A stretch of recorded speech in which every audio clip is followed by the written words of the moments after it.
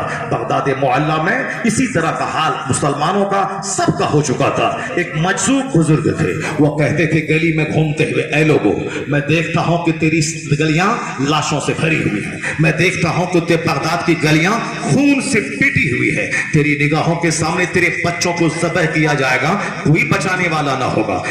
پہل شروع میں لوگ کہتے تھے مجنون ہے اور پاگل ہے, یا اس طرح کی باتیں بول رہا ہے. لوگ کہتے تھے پاگل ہے, پاگل سمجھ کے چھوڑ دیا تھا. لیکن اس کے بعد پھر جب انہوں نے بولنا بند نہیں کیا, وہ بولتے رہے, وہ بولتے رہے, وہ بولتے رہے. پھر کیا ہوا, لوگوں نے یہ کہا کہ اس کو گالی دو, اس کو سمجھ سے باہر نکالو. یہاں تک کہ کیا ہوا بھائی, اگر زیادہ ٹائم ہوگا تو بولیے بند کر دیتے. کیا بولو, ٹائم زیادہ ہو گیا ہے؟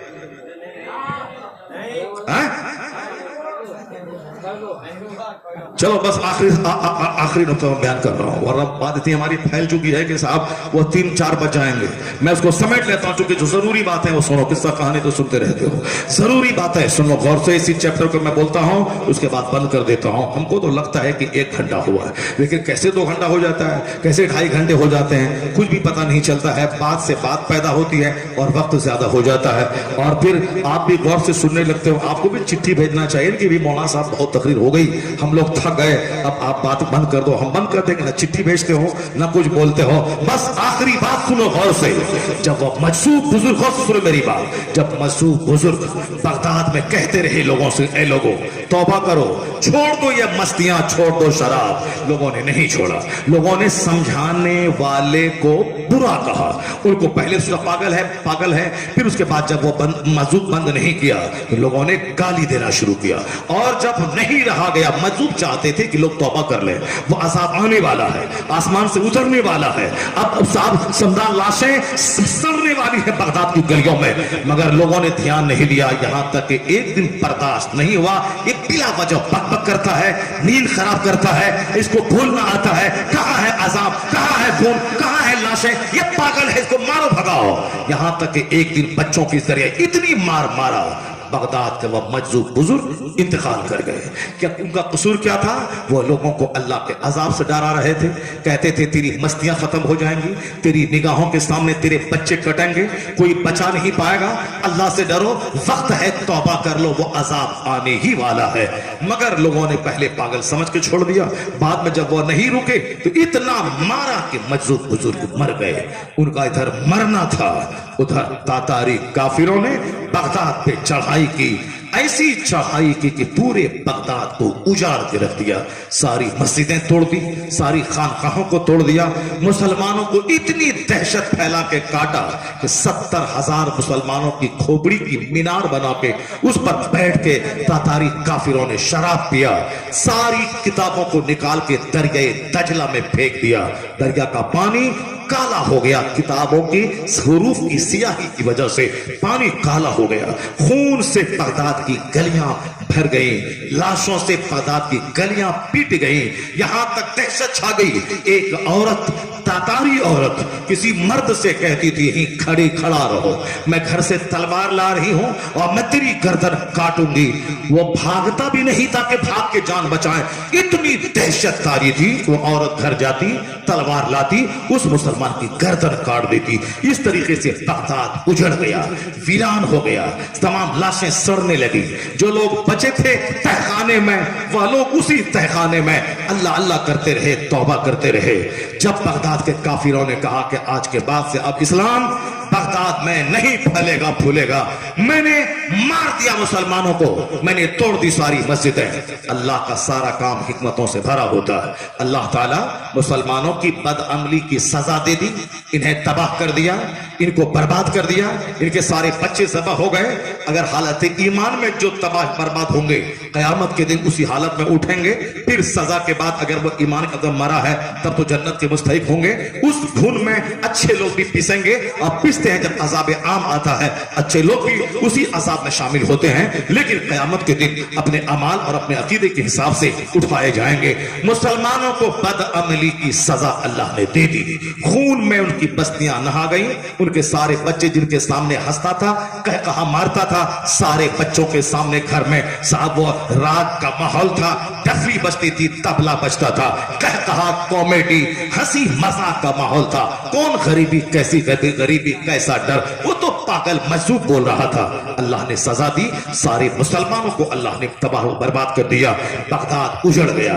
اب مسلمانوں کو سزا ہو گئی، لیکن جب وہ تاتاری کافر بولنے لگا کہ اب اسلام کا سورج یہاں طلوع نہیں ہوگا، اب حکومت میری رہے گی، میں نے مسلمانوں کی کھوپڑی پہ بیٹھ کے شراب پی لیا، اب کوئی نہ کلمہ پڑھے گا، نہ کوئی اذان رہے گی، نہ کوئی تلاوت کرنے والا رہے گا، صرف میں رہوں گا، میرا مذہب رہے گا، کوئی اسلام پالنے والا نہیں رہے گا۔ جب کافروں نے بولا اللہ تبارک و تعالیٰ ہی کی دنیا ہے، سارا کام اللہ کا حکمتوں سے بھرا ہے، اللہ تعالیٰ چھوٹ دیتا ہے، وہی پکڑتا ہے، وہی اللہ دوسروں وناش کرتا ہے، وہی کافروں کو ایمان لانے کی توفیق دیتا ہے۔